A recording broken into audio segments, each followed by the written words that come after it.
నేను రవికాంత్. వరంగల్ జిల్లా ప్రధాన వార్తలు చూద్దాం. వరంగల్ జిల్లాలో ఇవాళ ప్రధానంగా 4 వార్తలు కనిపిస్తున్నాయి. ఒక వార్త చూసినట్టయితే వరంగల్ పట్టణంలోని వరంగల్ నర్సంపేట ప్రధాన రహదారిలో బీఆర్ఎస్ ఆధ్వర్యంలో భారీ ధర్నా జరిగింది. మాజీ ఎమ్మెల్యే నన్నపనేని నరేంద్ర ఆధ్వర్యంలో మంత్రి కొండా సురేఖ కేటీఆర్పై చేసినటువంటి అనుచిత వ్యాఖ్యలకు క్షమాపణ చెప్పాలని డిమాండ్ చేస్తూ ధర్నా కొనసాగింది. ఈ సందర్భంగా వెంటనే కొండా సురేఖ తన వ్యాఖ్యలను ఉపసంహరించుకోవాలని మాజీ ఎమ్మెల్యే నన్నపనేని నరేందర్ డిమాండ్ చేశారు. మరో ప్రధాన వార్త చూసినట్టయితే సినీ నటుడు అక్కినేని నాగార్జున కుటుంబంపై మంత్రి కొండా సురేఖ చేసిన వ్యాఖ్యల పట్ల అక్కినేని అభిమానులంతా కూడా బగ్గుమంటున్న పరిస్థితి కనిపించింది.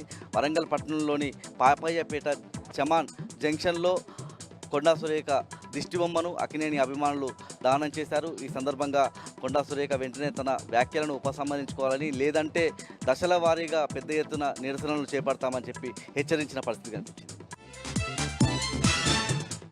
మరో ప్రధాన వార్త చూసినట్టయితే వరంగల్ జిల్లా పర్వతగిరి మండలంలో పలు అభివృద్ధి కార్యక్రమాలకు సంబంధించి మంత్రి సీతక్క పర్యటించారు.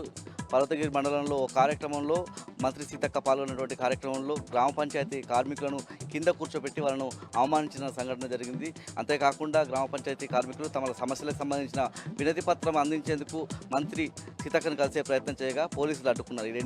ఈ రెండు అంశాల పరంగా అంటే ఇటు జీపీ కార్మికులను కింద కూర్చోబెట్టడం, వాళ్ళు కలుద్దామన్నా కూడా మంత్రిని కలవనీయకపోవడం పట్ల పెద్ద ఎత్తున విమర్శలు అయితే వెలువెత్తుతున్నాయి.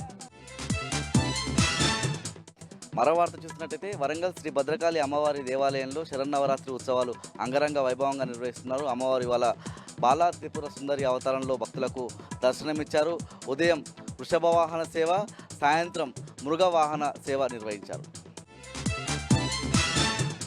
హన్మకొండ జిల్లా ప్రధాన వార్తలు చూద్దాం. హన్మకొండ జిల్లా బీఆర్ఎస్ పార్టీ కార్యాలయంలో మాజీ ఎమ్మెల్యేలు దాసే వినయ్ భాస్కర్, పెద్ది సుదర్శన్ రెడ్డి, నన్నపనేని నరేందర్ మీడియా సమావేశం నిర్వహించారు. ఈ సందర్భంగా మంత్రి కొండా సురేఖ చేసిన వ్యాఖ్యల పట్ల తీవ్రమైన ఆగ్రహం వ్యక్తం చేశారు. వెంటనే కేటీఆర్కు క్షమాపణ చెప్పాలన్న డిమాండ్ అయితే ప్రధానంగా వినిపించింది. ముఖ్యంగా కాంగ్రెస్ అధికారంలోకి వచ్చినప్పటి నుంచి డైవర్షన్ పాలిటిక్స్కు తెరతీసిందని చెప్తూనే దీనికి తోడు మహిళా మంత్రిగా ఉన్నటువంటి కొండా సురేఖ మహిళలకు సంబంధించిన హామీల అమలులో కృషి చేయాలి, కానీ ఇలాంటి అనుచిత వ్యాఖ్యలు చేయొద్దని చెప్పి హితవు పలికారు. మహబూబాబాద్ జిల్లా ప్రధాన వార్తలు చూద్దాం. తొర్రూరు పట్టణ కేంద్రంలో ఓ షాపింగ్ మాల్ ప్రారంభోత్సవం జరిగింది. ఆ షాపింగ్ మాల్ ప్రారంభోత్సవ కార్యక్రమానికి కాంగ్రెస్ నాయకురాలు ఝాన్సీ రెడ్డి కూడా హాజరయ్యారు. అందరూ కూడా ఒకేసారి స్టేజ్ మీదకి వెళ్ళడంతో వేదిక ఒక్కసారిగా కుప్పకూలింది.